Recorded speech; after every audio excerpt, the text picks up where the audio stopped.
Boa tarde, meu nome é Dr. Igor Abreu, eu sou médico, já sou formado há 15 anos e minha especialidade é cirurgia torácica, mais precisamente cirurgia torácica oncológica. Atuo já há 10 anos nessa área. Além de ser cirurgião torácico, sou também formado, pós-graduado em acupuntura médica pela Associação Médica Brasileira de Acupuntura. E hoje eu vou falar para vocês um pouquinho sobre o papel da acupuntura no tratamento de pacientes oncológicos. Primeiramente, devemos deixar bem claro que o simples fato de fazer acupuntura não trata um câncer.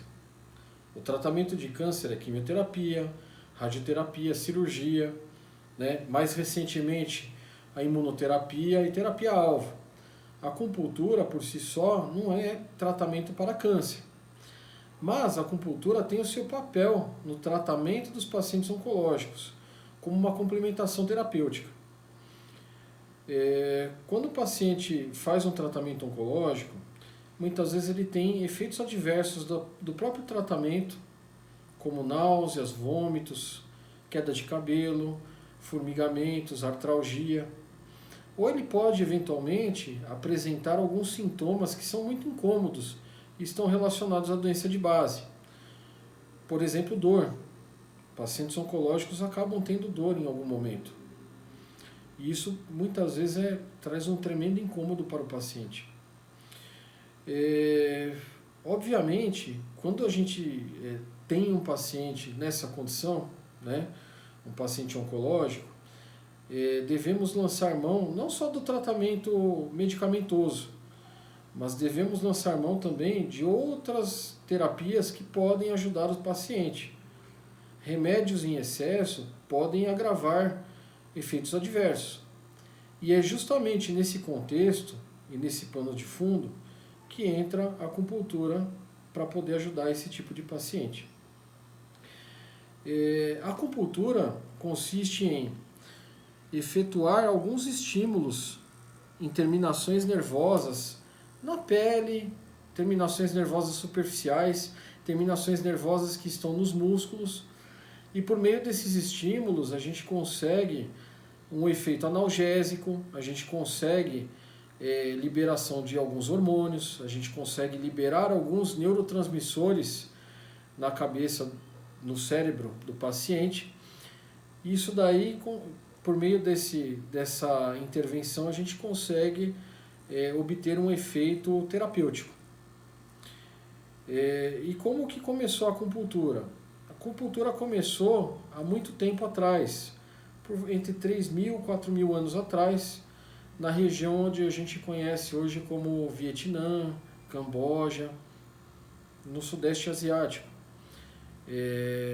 Existem indícios arqueológicos de que populações antigas já faziam acupuntura utilizando espinhas de peixe, lascas de bambu. E com o passar do tempo, essa tradição foi passando de pai para filho, foi passando entre gerações, até que um determinado personagem histórico chamado Imperador Amarelo foi o primeiro a registrar isso por escrito. E ele deixou uma série de documentos, inclusive um tratado de medicina interna. Isso é bem antigo.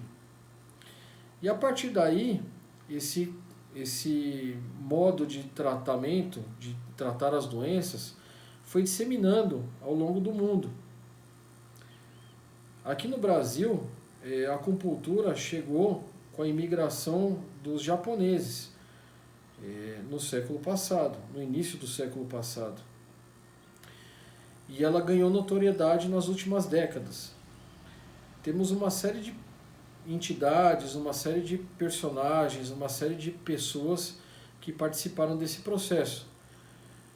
E devemos ser muito gratos a eles, pois hoje em dia conseguimos tratar os nossos pacientes utilizando essa modalidade terapêutica graças a esses personagens, esses homens que trouxeram esse conhecimento.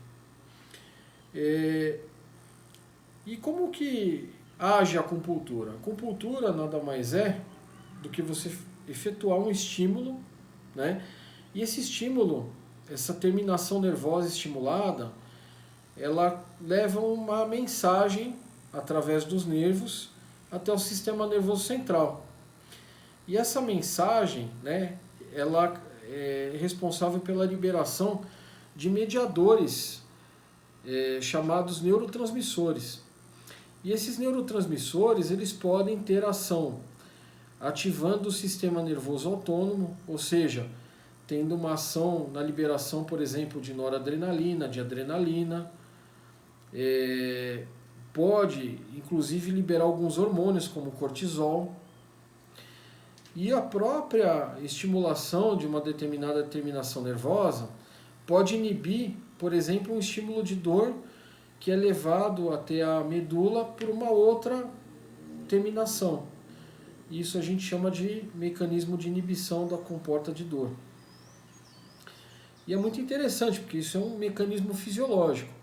Antigamente, acreditava-se, né, na China antiga, quando nos primórdios da acupuntura, acreditava-se que quando colocávamos uma agulha ou efetuávamos um estímulo em determinada área do corpo de um paciente, existia um fluxo energético.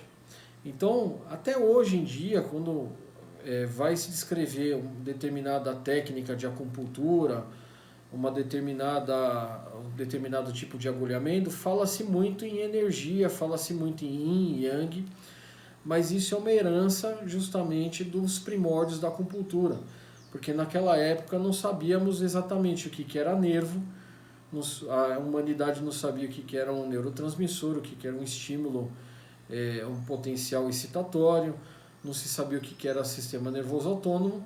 Então os chineses da antiguidade utilizavam elementos da natureza para poder explicar o fenômeno que era observado num agulhamento, por exemplo. Lembramos que, para estimulação de pontos de acupuntura, podemos usar, além das agulhas, outros métodos de estimulação, como, por exemplo, o calor. A esse método damos o nome de moxa-bustão. Podemos usar estímulos elétricos, como, por exemplo, na eletroacupuntura, no TENS, que é muito utilizado em fisioterapia. E podemos usar também estímulo com laser. Essa modalidade é um pouco mais moderna, mas funciona muito bem, principalmente em crianças. É importante ressaltar isso porque sabemos que muitos pacientes oncológicos não podem ser agulhados, muitas vezes por um linfedema, muitas vezes porque estão com plaquetopenia, em decorrência da própria doença oncológica, ou eventualmente em decorrência do tratamento. Então temos que buscar sempre alternativas para manter o tratamento nesses pacientes. Ou seja, a acupuntura ela não tem uma contraindicação formal em pacientes oncológicos. Podemos utilizá-la em qualquer tipo de paciente oncológico, desde que selecionemos a técnica mais adequada para cada caso. E que tipo de efeitos adversos nós podemos tratar com a acupuntura? Podemos tratar náuseas, vômitos, inclusive existem tratados, né, existem consensos para o tratamento de náuseas e vômitos, onde a acupuntura já aparece como sendo uma das técnicas de escolha. Podemos tratar formigamentos, por exemplo.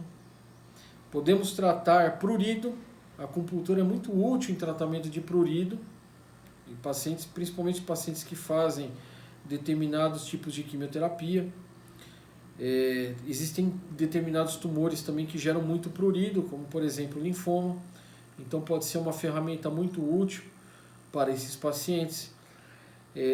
Podemos utilizar para tratar fogachos naquelas pacientes que fazem tratamento, por exemplo, de tumores de mama, tumores de endométrio, onde são feitos os bloqueios hormonais. Então, para essas pacientes é muito interessante o uso da técnica, né, da acupuntura, porque é uma técnica que não traria tantos malefícios como, por exemplo, um tratamento hormonal. Então, temos uma série de aplicações, né? E, finalmente, né, podemos falar também que a acupuntura é muito interessante para o tratamento de dor. Não só dores crônicas, como a gente imagina, mas também como em dores agudas, né? Inclusive em pacientes que fazem tratamento cirúrgico, por exemplo, para a ressecção de uma neoplasia. Podemos usar essa técnica, essa modalidade terapêutica, por exemplo, no controle de dores pós-operatórias. O paciente faz um determinado tipo de cirurgia, fica com dor, e aí podemos usar o agulhamento, a acupuntura, justamente para tratar a dor desses pacientes e possibilitar uma recuperação acelerada, uma recuperação otimizada do tratamento cirúrgico. As dores que melhor respondem à acupuntura são aquelas dores agudas, aquelas dores que têm início súbito. Essas dores, elas têm uma excelente resposta. E o mais interessante é que, quando utilizamos, por exemplo, uma agulha para tratar a dor de um paciente, o efeito é imediato.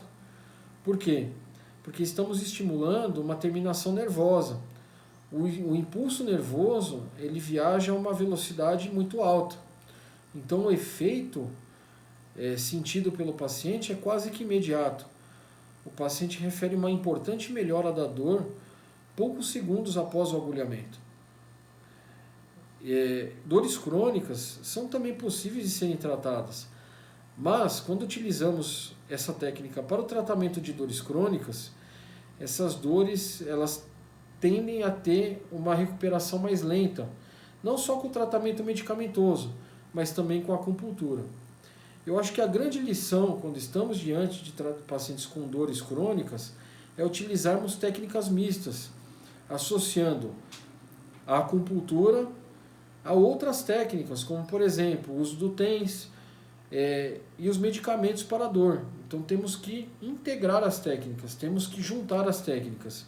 Com isso conseguimos um melhor resultado. É o famoso uso da terapia multiprofissional ou tratamento multidisciplinar. Isso é muito importante nos dias de hoje. E eu acho que a proposta e a tendência atual é cada vez mais irmos para esse tipo de modalidade terapêutica. Eu acho que a grande lição, né, a grande mensagem que eu quero deixar aqui com este vídeo é justamente que pacientes oncológicos são pacientes que podem se beneficiar muito da acupuntura, são pacientes que têm um grande potencial de melhora dos seus sintomas e dos seus efeitos adversos de tratamento quimioterápico, por exemplo, tratamento com imunoterapia ou terapia-alvo, por exemplo, dor oncológica, né, pacientes que têm dor oncológica, ou pacientes que fazem radioterapia e que têm efeitos adversos da radioterapia. Então, toda essa gama de sintomas, efeitos adversos, ela apresenta uma importante resposta ao tratamento com a acupuntura. E a acupuntura pode, inclusive, ser usada no tratamento de ansiedade, de quadros psiquiátricos, transtornos depressivos e transtornos do sono. Pacientes com insônia se beneficiam muito dessa técnica. Então, gostaria de deixar o convite a você que é paciente oncológico, a você que tem efeitos adversos de quimioterapia, a você que está ansioso com o tratamento, para procurar um acupunturista.